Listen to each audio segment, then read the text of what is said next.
미니진 전 어도어 대표의 법적 분쟁이 재개되면서 다시 세간의 주목을 받을 전망입니다.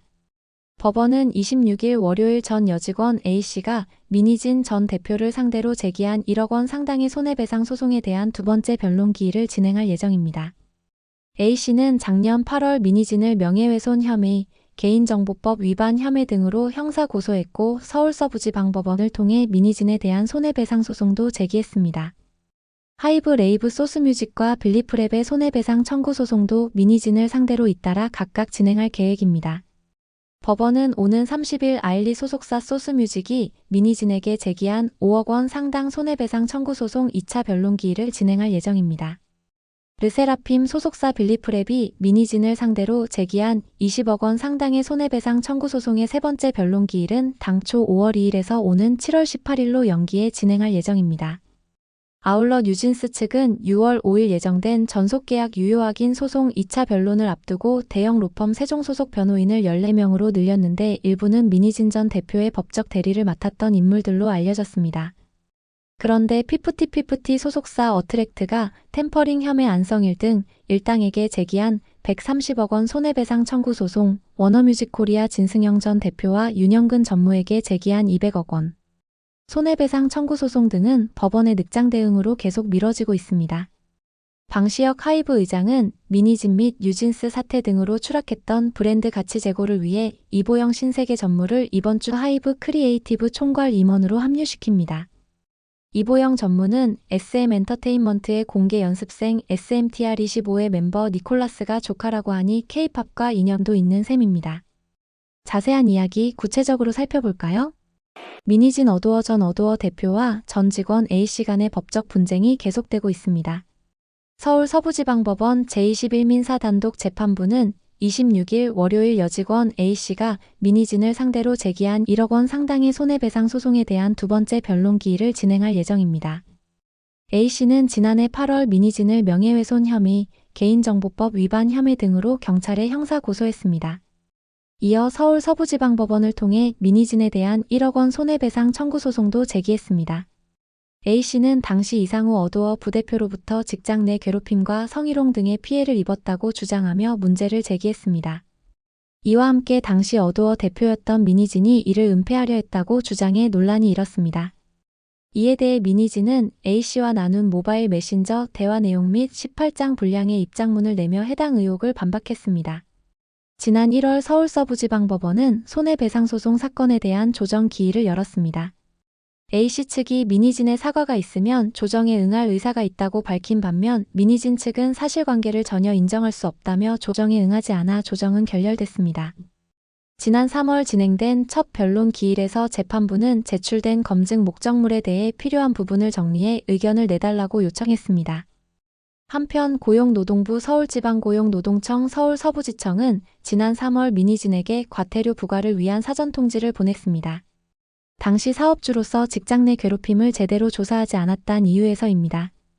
노동청 서울서부지청은 구체적으로 미니진의 일부 발언이 직장 내 괴롭힘에 해당하고 사용자로서도 고소인 A씨가 제기한 문제를 객관적으로 조사하지 않았다 인정했습니다. 근로기준법 제76조에 따르면 직장 내 괴롭힘 신고를 접수하거나 이를 인지한 사용자는 지체 없이 사실을 확인하기 위한 객관적 조사를 실시해야 한다 규정하고 있습니다. 미니진 측은 이번 처분이 근로기준법상 법리를 오해한 부분이 확인됐다며 행정청에 의견을 제출하는 등 정식 불복 절차를 진행 중입니다. A씨는 노동청 결과를 바탕으로 미니진에 대한 형사소송 및 민사소송을 강력하게 진행하겠다고 밝혔습니다. 다음은 하이브 레이블 소스뮤직과 빌리프랩이 미니진에게 제기한 손해배상 소송 이야기입니다. 5월 30일에는 르세라핌 소속사 소스뮤직이 미니진에게 제기한 5억 원 규모 손해배상 소송 2차 변론이 진행됩니다. 지난해 7월 소스뮤직이 미니진에게 제기한 손해배상 소송인데 2차 변론 기일은 당초 3월 14일에서 5월 30일로 변경됐습니다. 이는 원고인 소스뮤직 측이 기일 변경 신청서를 제출해 재판부가 이를 받아들인 영향으로 풀이됩니다. 올해 1월 10일 열린 첫 기일에서 소스뮤직은 미니진 전 대표가 지난해 4월 진행한 긴급 기자회견에서 르세라핌 관련 허위 사실을 공개했다고 주장했습니다. 이 자리에서 소스뮤직과 미니진은 뉴진스 멤버 민지와 아니, 다니엘, 혜인, 해린 캐스팅 및 트레이닝 과정의 권리와 책임 부분에 대한 엇갈리는 주장을 내세운 것으로 알려졌습니다.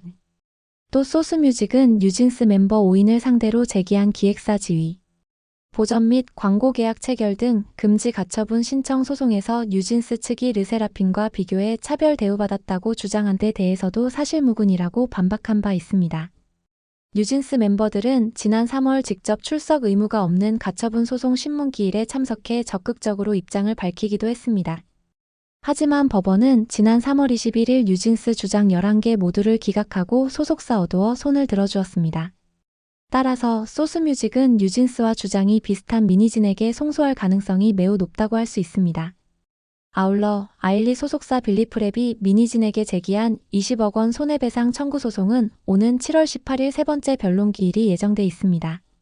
당초 세 번째 변론 기일은 5월 2일 오후 4시에 열릴 예정이었으나 재판부가 원고 빌리프랩 측의 기일 변경 신청을 받아들이면서 7월 18일로 연기됐습니다. 서울 서부지방법원 제12민사부는 빌리프랩이 미니진을 상대로 낸 명예훼손 및 업무방해로 인한 피해에 대한 20억 원 손해배상 소송을 맡고 있습니다.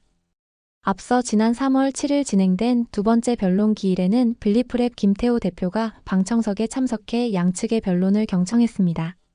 당시 미니진 측은 빌리프랩 측에서는 안무가 핵심이기 때문에 이번에 PPT를 하면 안무 부분만 집중해서 하겠다고 했는데 이 사건의 본질과는 어긋나게 프레임 씌우는 게 아닌가 싶다. 원고 쪽에서 안무에 집중을 해 PPT를 하는 것에 반대할 생각은 없는데 우리의 PPT는 안무에만 한정하고 싶진 않다고 밝혔습니다. 그러자 빌리프랩 측은 재판부 측에서 조금 더 이해하기 편하도록 안무에 대해서 PPT를 하면 좋겠다고 해서 안무 PPT를 준비한 것이지. 정확하게 어떤 주제로 PPT를 할지에 대해선 정해지지 않았다면서 안무에 대해서는 준비한 상황이다라고 말했습니다. 또한 빌리프랩 측은 피고 측에서는 안무 외에도 표절 주장 부분에 대해 기획안, 한복 입은 사진 등도 주장하시는데 안무와 관련해 말씀드릴 내용이 많기 때문에 피고 측에서 PPT를 하면 우리도 대응하겠다라고 전했습니다. 지난 1월 10일 진행된 첫 변론 기일에서 미니진 측은 아일릿의 표절을 재차 언급하며 뉴진스 데뷔 8개월 후에 아일릿이 데뷔했는데 아일릿이 데뷔한 직후부터 대중에게 계속해서 표절 의혹이 제기됐다. 피고가 내부적으로 이를 해결하고자 이메일을 보냈지만 하이브에선 위법한 감사가 있었다. 이로 인해 피고는 대대적으로 말하지 않을 수 없었고 기자회견을 하게 됐다. 피고는 이 문제를 공론화하기 위해 이야기를 꺼낸 것이라며 빌리프랩이 주장하는 손해배상에 해당하지 않는다고 강조했습니다. 하지만 빌리프랩 측은 피고는 사실 불순한 목적을 갖고 공격의 상대를 탐색했다. 아직 팬덤이 형성되지 않은 잠재적 경쟁자가 될 걸그룹을 목표로 하고 공격했다라고 반박했습니다. 결과적으로 미니진 측 주장은 가처분 소송에서 뉴진스 주장과 같기 때문에 미니진이 패소할 가능성이 높습니다. 이 밖에도 뉴진스 측은 6월 5일 예정된 전속계약 유효 확인 소송 2차 변론을 앞두고 대형 로펌 세종 소속 변호인을 14명으로 늘렸습니다. 일부는 미니진 전 어도어 대표의 법적 대리를 맡았던 인물들로 알려졌습니다. 특히 뉴진스 측은 전속계약 관련 소송에 정관 변호사 2명을 추가 선임했는데 박형남 변호사는 서울고등법원 부장판사 출신으로 2023년 현직 법관 최초로 사법정책연구원장을 지낸 변호사입니다. 또한 이원 변호사는 법무법인 세종의 파트너 변호사입니다. 어도어 측은 강일원 전 헌법재판관, 홍승면 전 서울고등법원 부장판사 등 13명을 선임해 대응하고 있습니다. 법조계 관계자는 뉴진스는 물론 어도어 역시 이번 소송에 사활을 건 상태다. 뉴진스는 모든 걸 걸었고 하이브는 레이블 체제의 회사이기 때문에 뉴진스 같은 선례를 만들지 않아야 하기 때문이라며 가처분 재판부는 어도어의 손을 들어줬지만 본안 소송은 다른 결과가 나올 가능성도 있다는 걸 염두하고 하이브 어도어 역시 사활을 걸고 있는 것으로 보인다고 전했습니다. 한편 이보영 신세계 전무가 이번 주 하이브의 크리에이티브 총괄 임원 역할로 합류합니다. 이보영 전무는 디자인 브랜딩 분야에서 잔뼈가 굵은 인물로 정유경 신세계 회장의 복심으로 불려왔습니다. 하이브는 미니진 및 뉴진스 사태를 비롯한 여러 논란들을 불식시키고 기업 브랜드 가치를 제고하기 위해 이보영 전무를 영입했습니다. 하이브가 최근 뉴진스 사태로 갈등을 빚고 회사를 떠난 미니진 전 어도어 대표의 후임격 인물을 영입했다는 것이 업계 안팎의 시각입니다. 이보영 전무는 신세계에서 신세계 브랜드 사업본부장과 신세계 인터내셔널 브랜드 사업본부장을 역임한 인물입니다. 그녀는 1972년생으로 2010년 신세계그룹에서 첫 여성 상무로 승진해 2015년까지 분더샵, SSG.com, 피코크, 노브랜드 등 브랜드를 기획했습니다. 루이비통 그룹 세포라와 구글에서 크리에이티브 총괄로 일하기도 했습니다. 그리고 이보영 전무는 2023년 신세계백화점 브랜드 전략팀 총괄 상무로 복귀했습니다. 정유경 회장과 로드아일랜드 스쿨 오브 디자인 대학에서 동문수학한 사이입니다. 이보영 전무는 최근까지 신세계에서 브랜딩 분야의 중추적인 역할을 수행했던 것입니다. 따라서 하이브는 자회사 어도어 소속 아티스트 뉴진스와 갈등을 겪고 있고 방시혁 의장의 구설수까지 겹치면서 이미지 쇄신에 대한 필요성이 대두된 만큼 이보영 전무의 브랜딩 전략 및 브랜드 가치 제고에 기대를 걸고 있습니다. 미니진이 브랜드 이외에도 뉴진스 프로듀싱은 물론 어도어 대표이사 자리까지 탐냈던 점에서 차이는 있습니다. K-팝과 무슨 인연이 있나 살펴보니 SM엔터테인먼트의 공개 연습생 SMTR25의 멤버 니콜라스가 조카라고 합니다. 한편으로 보면 중소기획사 어트랙트가 제기한 손해배상 청구 소송 등의 경우 안성일 더기버스 대표와 진승영 전 워너뮤직코리아 등의 템퍼링 공모 정황이 담긴 녹취록이 나왔음에도 법원과 경찰, 검찰은 늑장 대응 또는 황당한 판결로 국민 대중에게 분노 게이지를 높이고 있습니다. 여러분들은 법적 분쟁으로 격화하는 미니진 사태 등에 어떻게 생각하시나요? 구독, 좋아요는 더 좋은 영상 제작에 큰 힘이 됩니다. 시청해주셔 감사합니다.